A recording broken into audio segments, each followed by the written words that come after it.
Yo, Outerwild here with the review of the most feared Richard Sherman. He's 6'3", he has solid speed for a corner. 86 speed is a lot better this year because speed isn't the only determining factor whether the cornerback is going to win or not. The actual coverage stats matters. He breaks a 92 zone naturally and he goes for around 300K on the auction house. We got to compare it to probably the best corner in the game, Rondé Barber, who goes for about a mil. So for Richard Sherman, it's pretty well known. It's not a surprising fact that he's pretty good at tackling.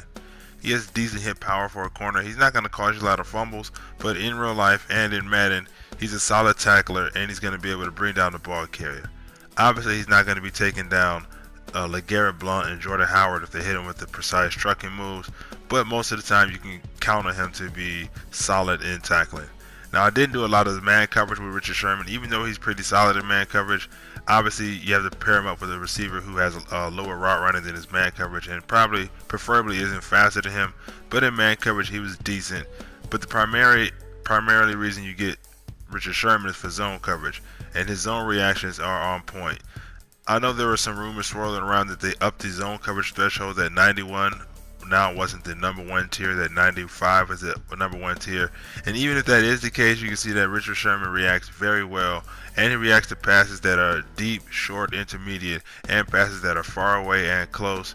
I didn't notice any lack in coverage. Maybe there were a few plays where he got confused with a couple of routes, but you can see here he was all the way on the right side of the field. He came all the way to the middle of the field to attempt to get a pick, and some of those picks that he dropped, and that's because there were closer defenders and receivers near to him. There's a lot of times where he jumps routes that are in the middle of the field, even though he's on the outside, and he picks those off. But in my overall opinion, he is a very solid corner. Pretty cheap for a 91 plus zone corner with the way he plays, especially his height. You're not going to be able to overthrow him, even if you get somebody deep past him, simply because he's so tall. He has a great range.